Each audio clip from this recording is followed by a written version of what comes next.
Usually we start with what happened in ancient Rome. I will not do it, I promise. I start in the 16th century with the first attempt to codify Polish law, which was quite an audacious attempt, because at the time we were a commonwealth of the Kingdom of Poland and Grand Duchy of Lithuania.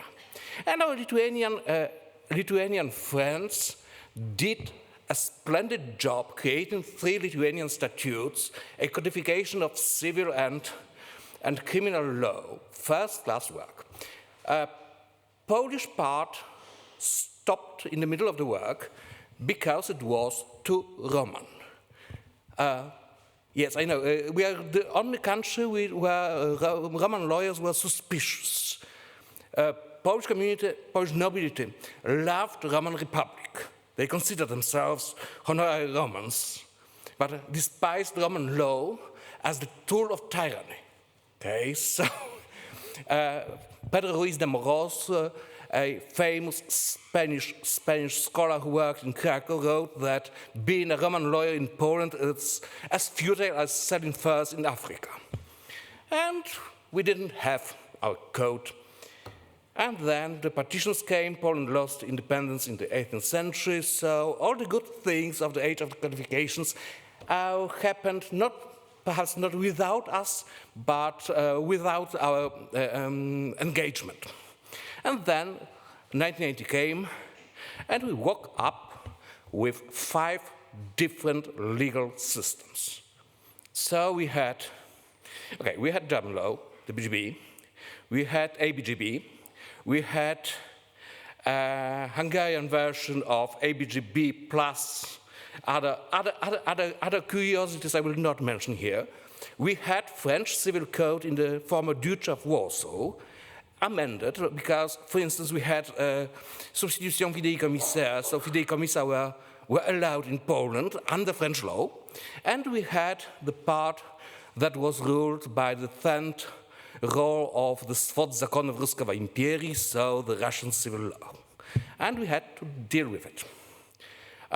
Nobody wanted to adopt one system. Okay? You had lawyers trained under 5 different systems, understanding each other, but not understanding each other's systems. Okay? It would be like, say, trying to convince Westminster to adopt Scots law for the whole Commonwealth. Okay? So the first thing we did was creating a private interregional law, sort of a private international law, but for various regions of Poland governed by various legal systems. And it worked. It's a first-class work. Nobody remembers it, but still a first-class work. Then the codification committees started to draft laws, and we started with what was most important, so law of obligations and commercial code. At that time, we had a duality of civil and commercial law. The commercial law was more or less Austro-German. The civil code was a comparative work of people coming from 5 different jurisdictions and having, 4 good examples of modern legislation, so German, Swiss, Austrian and French, and 1 very bad example of legislation, which was the Russian civil law. The Swod Zakonów was, it was a nightmare. It was a time where Russians did not train their own lawyers. They sent people to Berlin to understand the Prussian version of civil law, and then after the law reform in 1830, they started to establish their own law faculties. And the Code of Obligations was something wonderful because it was well written and understandable to Joe and Jane public, provided that they were educated to, say, commercial school level. And it was most probably a deliberate practice, because if you compare this code with, say, the law on police, which was used by a simple police officer who was educated to, say, elementary level, there is a difference, So it was good for all users. There were projects of property law, matrimonial regimes, etc., etc. The matrimonial law has not been codified before the Second World War, and it was a real nightmare because it was a conglomerate of religious systems and secular systems. And if you wanted to divorce and you were Catholic, you had to change your faith and join something that was called a Vilnius Unity, which had very lax rules on matrimonial regimes. And the fun fact was that until the 1930s, the president of Poland was forced to issue the divorce papers acting as the Tsar of Russia. My po Bożej miłości car si Russia, etc., etc., etc. And then the war came, and we had a long break, lost a lot of good people, and then we had the communist era, and a set of happenstances. Number one, the laws were ready. So the new administration used old lawyers who knew what was in the drawers and ministries. So the first laws were simply what their bourgeois predecessors have left, and that was good. Another good thing, probably an accident, was that the agricultural reform was also based on old ideas. So large agricultural owners were dispossessed, and the land was given to small farmers. If you give land to a farmer, he will never yield it back. So there was the collectivization failed. So state farms were only in the western part of Poland, so the former German lands, and the resistance of small farmers was so high, the government simply gave up, threatened quasi by a civil war. And that meant you had to register lands. So we've maintained our land registration system, convincing the government that at the current state of the development of a socialist state, it's not advisable, and we even have a quotation from Marx to prove it. And then we tried to make a new civil code, unify those different acts on real property, obligations, okay, still a commercial code, although this one was almost dormant, if not extinct. And then, in 1950s, someone had a great idea to make a socialist code, something like our Czech and Slovak colleagues had. And our lawyers did something you wouldn't expect. Lawyers are conformists. They all protested. They simply shredded the bill, showing it's good for nothing. And then Stalin died, and after Stalin's death, things were a little bit lighter. So we could create our new code, which was basically a recodification of older laws. So the Code of Obligations, the decrees on property law, on persons, etc., etc., etc., plus commercial contracts from the Commercial Code, with some socialist additions, like stratification of property and stronger position of state ownership, less of the private one, but there was a specific kind of property called personal property, which is not the same as movables in UK law, so basically your personal belongings. And that all was supplemented by specific rules on contracts between state enterprises. And the lawyers that drafted the code decided that it would be a uniform code, so no commercial code, but also no economic code for state enterprises. And the rules were as contractual as possible. And some branches of law were codified separately. This was the case of labor law, because it became too complex to be a part of a civil code. And the same was true for family law.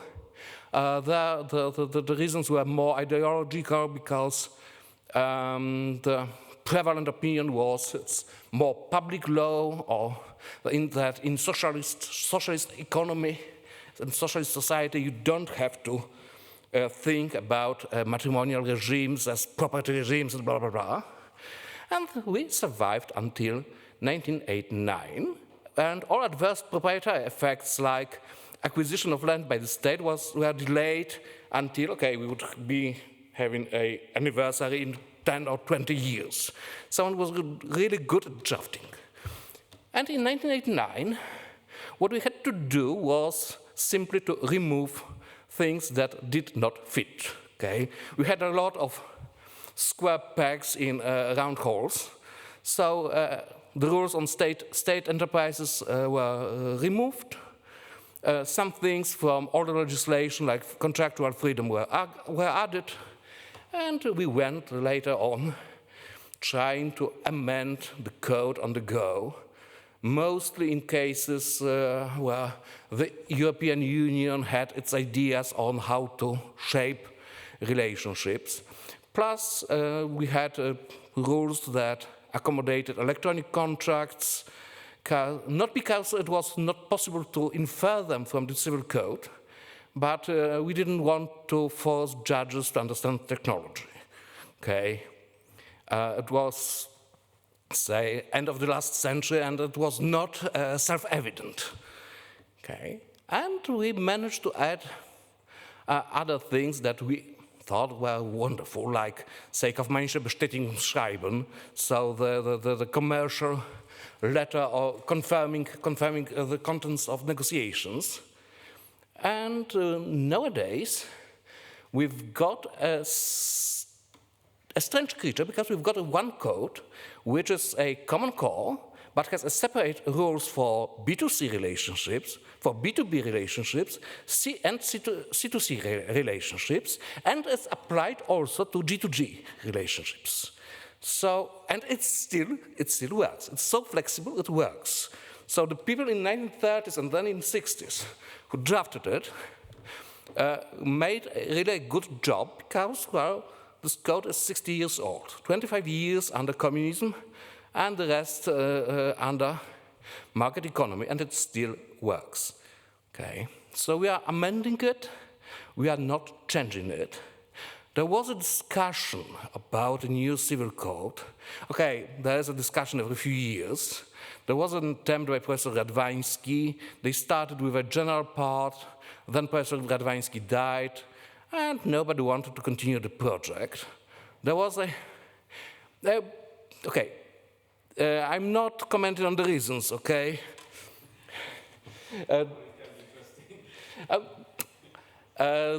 There was a flaw in the design. The flaw in the design was that Professor Radwański adopted a black box approach. So each team working on each book of the civil code was sworn to secrecy and didn't know what other teams are doing. So people from contracts didn't know what property people were doing. And, well, if there was no person who can understand it all and has contacts with everyone, it simply died out. There was an interesting project by a Krakow team of Professor Zoll based on the assumption that not the sales but services should be the basic principle for the future law of contractual obligations. It died out. And a few months ago, we got an email from head of a parliamentary committee. Dear deans and professors of civil law, would you like to change something in the general part of the civil law? And within a week, we've created a simple email with answer from us all. No, thank you very much, we don't. And that's good, because it's the moment, yeah, I still have time. Okay. It's the moment where we can stop and start thinking. Why do we need a civil code? Why do we need codification? And perhaps the age of great codifications is over. As our learned Austrian colleague has pointed out, the Austrian civil code is a torso. It's just a set of basic rules supplemented by specialist acts. The same happens in Poland. The same probably happens also in other countries. the law is becoming more and more complicated.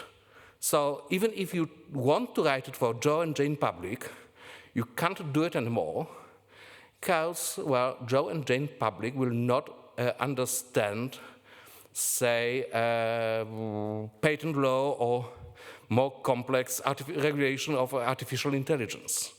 Not their specialty. Most of the lawyers won't understand. Okay? So there is no chance we will have something that will be a one large unifying code for everyone. And the world is changing. The European Union has tried to create its own civil code. Yes, I even have a book with, written by an English author, enthusiastically ensured the readers that next year we will have a wonderful civil code for everyone, even for English lawyers, and now we don't. And perhaps there's one more thing we have to consider. The relations between, or the distinction between public and private is blurred. So it's even more blurred than in English law, because whatever is covered by civil law becomes covered also by public law.